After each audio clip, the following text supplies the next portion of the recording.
We know so many of you are anxious to get the lights back on, and especially the air conditioning, as Houston is expected to heat back up. Tonight, KHOU 11 Investigates is asking tough questions of CenterPoint, and you may not like the answers.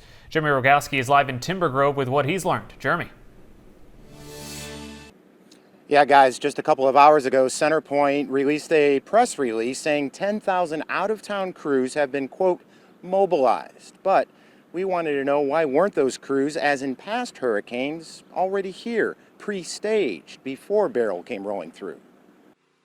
In the Timber Grove neighborhood, it's deja vu all over again. I'm sure everyone in Houston wants to know when power is going to be restored. It's affecting businesses, it's affecting families. During the mid-May derecho, the power was out for 3 days, and now? Well, it is frustrating, but at the same time, it's, nobody knows what these storms are going to do. The answer is there is no answer yet from CenterPoint. It's really too early to get more specific with our restoration timeline. A CenterPoint spokesperson tells us that's because the vast majority of the 10,000 out-of-town repair crews haven't even arrived in Houston. And so we asked, all of those resources have not made it to the Houston area yet. why weren't they here ahead of the storm? I don't have that specific information. That has been the case in other storms, has it not? I believe that we've staged beforehand. In this case, we had our requested resources and we knew that they were ready to respond. However, they were not already in the area prior to Hurricane Beryl hitting. Tell that to this family with 2 daughters, the youngest 4 months old. I think they could have planned for it better. I think we all knew that a storm was potentially going to affect our area. And that's a little frustrating. I mean, obviously you don't see any of them here right now.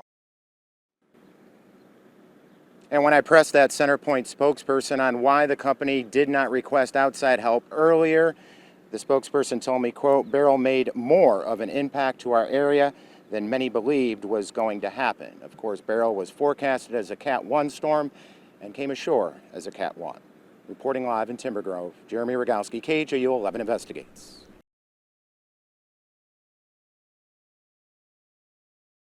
Team coverage for you, starting with the question, could CenterPoint have been better prepared? Now, we first reported yesterday how the company did not stage mutual aid repair crews in Houston before Hurricane Beryl. Now, investigative reporter Jeremy Rogalski is learning more about their response and joins us live. Jeremy? Well, the questions hovering over the 1.5 million powerless CenterPoint customers are these. Was the electricity provider slow out of the gate in its restoration efforts? And now, is it playing catch-up?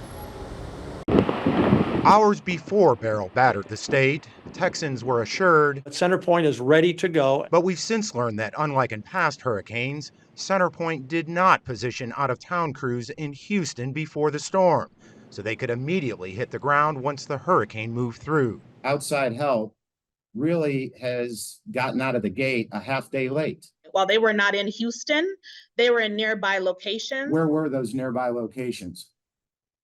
Jeremy, again, factual information that I can look into and get back to you on that. And what about the number of outside workers CenterPoint requested and when?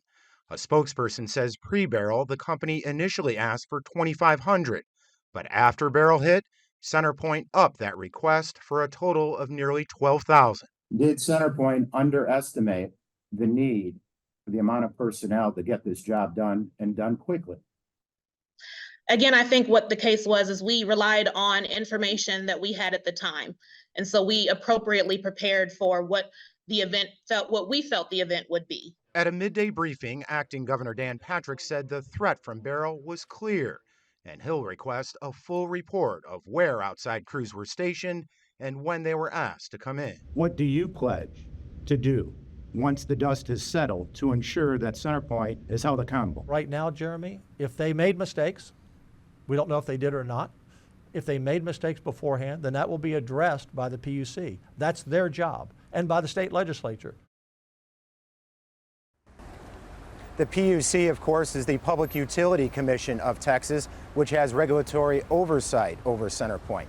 Meanwhile, listen to this. Just over the past 2 hours, CenterPoint has given 3 conflicting numbers as to how many mutual aid workers are actually in Houston. The manager of local government relations said 12,000 linemen are in the field. The Vice President of Regulatory Policy said 7,500, and the Director of Communications and Writing told us 5,300 outside workers. The real number, Mia, we just don't know. We know you'll continue to look for those numbers, though. Jeremy Rogalski holding the powers that be accountable tonight. Thank you.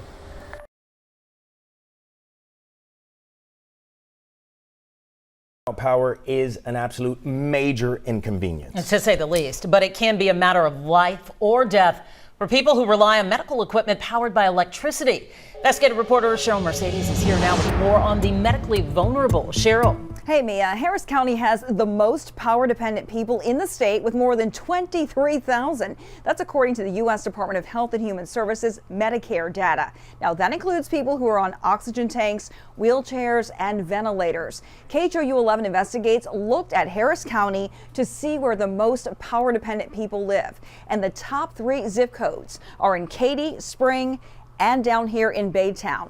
That's where people really depend on power to survive. And that's where people have been without power for at least 3 days now. Some states like Louisiana use this data to pinpoint where emergency shelters open during hurricanes and to decide where power should be restored first. But not in Texas. The Public Utility Commission of Texas told us they leave that up to the individual utility providers. Last year, CenterPoint told us it does not use Medicare data to identify the location of customers who rely on electricity-dependent medical equipment. Now, CenterPoint says it encourages those customers to apply for critical care residential customer status. That's with the Public Utility Commission. Sounds like a lot, right? Well, right here on the PUC's website, you can find the PDF. Go to page 2. Simple one-page form to fill out. It takes about a couple of weeks to process. There's also the State of Texas Emergency Assistance Registry, or STEER. Also an easy sheet, much shorter actually, to fill out and turn in. You can do it online or mail it in. But neither program guarantees the lights will stay on. If you live in Harris County right now and you have not signed up for these services, you don't have to wait. You have another option. Just dial 211 and the county will send someone to you to do a wellness check or take you somewhere cool if that's what you need. Mia. Have to take care of everyone, especially those with medical needs. Cheryl Mercedes, thank you.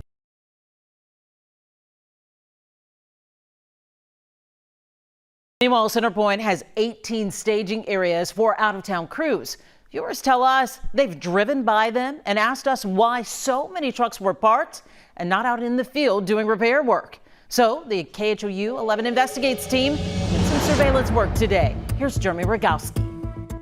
We had eyes on 3 staging areas. Our photojournalist was up in Tomball. I was across from the Katy ISD football stadiums, and we spoke with an out-of-state line worker who was stationed in Galveston.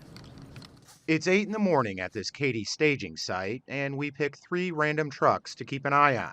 This green tree trimming truck and these 2 white bucket trucks. Down in Galveston, we checked in with our lineman, who asked not to be identified. How long have you been on the clock? 6 a.m. It was almost 9 a.m. when we talked. Now we're sitting in a parking lot. Sitting and waiting? Correct. Waiting for his work orders. An hour and a half later, he texted, still nothing. And an hour after that, we got work now. Meanwhile, up in Tomball, we tracked how many trucks left this staging site over 3 hours.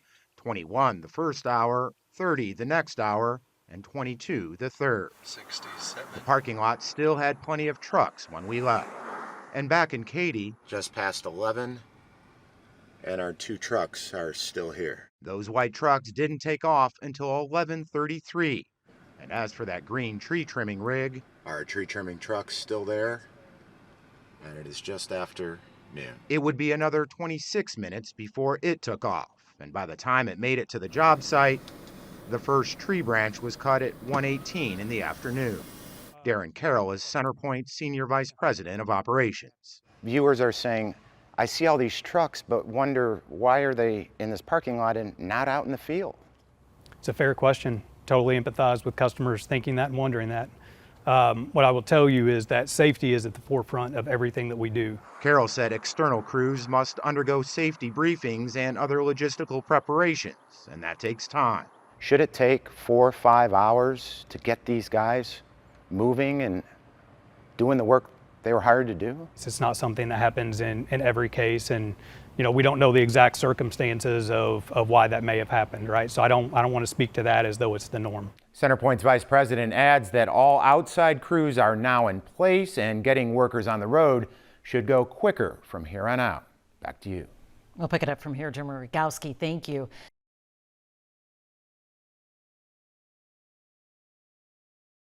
CenterPoint has repeatedly said clearing so many downed trees has been a challenge in getting the power back on. But what has the company done for preventative tree maintenance? Jeremy Rogalski and the KHOU 11 Investigates team found out how much it spends on that, and you may not like what you hear. Jeremy? Mia, it's known as a vegetation management plan in the industry, and after Hurricane Ike back in 2008, Texas passed a law requiring companies to file one annually. Well, records show compared to some other companies last year, CenterPoint didn't spend much. The cleanup work continues at Araceli Arizolo's house. She's been through her share of big storms here over the past 10 years. And I've seen crews come out here to trim the trees along the power lines maybe one time. Just once? Yeah. A few doors away, Judith Scott calls the idea of CenterPoint tree maintenance fantasy, because I haven't ever seen them do that. You don't have to look far in this neighborhood to see trees and branches surrounding power lines, and by now, we all know what can happen when that's the case. It's why Texas lawmakers passed a law after Hurricane Ike that requires electricity providers to report how much they spend on vegetation management per customer every year. Here's the breakdown for Houston area providers last year. Energy spent $62 per customer. Texas New Mexico Power spent just over $30. CenterPoint spent just over $16 per customer, and AEP Texas about $10 per customer. It would be very interesting to see their spreadsheets and to see where the funds do go. These CenterPoint customers say they pay their bills every month and deserve much better in return. We're mad. We want our power. We want to feel safe in our homes. We want to know that we can survive a storm and the providers are going to be helping us, and it's not happening. Now, I reached out to CenterPoint for comment twice today by email and text, once before 2 o'clock and later just before 5. I have not heard back. Mia? Jeremy, such important reporting in the wake of the extended outages. Thank you. Sure.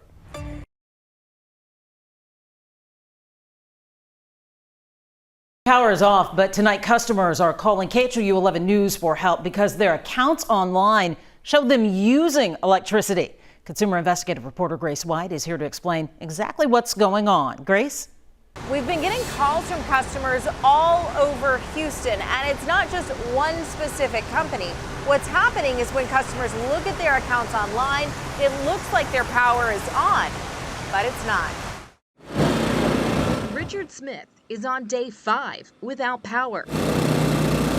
I'm really kind of wondering what CenterPoint is doing insofar as restoration is concerned. He's off 290 in Antoine and lost power Monday.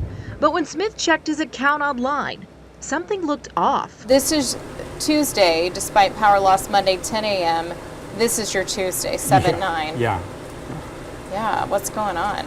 It shows Tuesday his power was on, even though it wasn't. There will be errors, maybe honest errors, but there will be some.